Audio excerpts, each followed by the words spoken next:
In fact, we are starting with a breaking news with revelations in the Gauri Lankesh murder case. Some 600 digital video recordings are being analysed by the investigation team. Sources are telling India Today that a few eyewitnesses saw the assailants running away, and they have given details to the special investigation team which is handling this case for now. Regarding details of the vehicle, the SIT now has also clarity that there are two persons involved, but one man caught on CCTV gunned down Gauri Lankesh.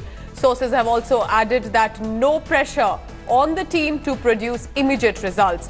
We will be joined by our correspondent soon, but of course the controversy is only getting murkier with this murder. Very shocking murder of journalist Gauri Lankesh that had led to further outrage. But the only evidence that could at least help in some of its corroborating is the CCTV footage where a bike borne two assailants can be seen. However, the incident that did take place was right at her doorstep, where an individual gunned her down, and then we saw protests and prayer meets held across the country. In fact, by Rohini Swami on this. Rohini, this means further evidence and eyewitnesses now coming forth in this case? Well, this is interesting because, yes, now the police have found that there are eyewitnesses. There are people who have given them a faint idea of who they saw, especially of the assailants, from the back, because they only come into the picture after the shot was fired.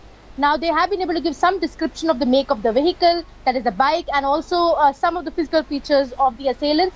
But let me clarify that there's only one person who has gunned down Gauri.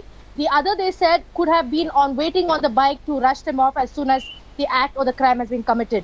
But this is important to know that the police now have very important features that they can actually put together, which we have been reporting in India Today earlier, saying they have been able to try and find some facial features with the help of forensics.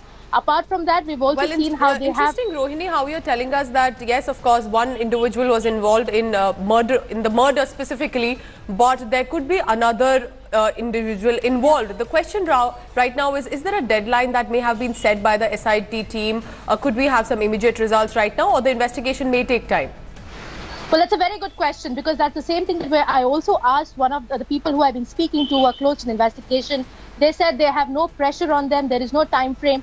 But yes, it is definitely there in terms of, you see it, that the police, for their own department, they need to crack the case, because you have one case which remains unsolved for 2 years. That is Dr. M.M. Kalburgi. The state government also will want that. But when I did ask them, they said the Chief Minister has called them just once to say that the whole investigation should take place in a fair manner.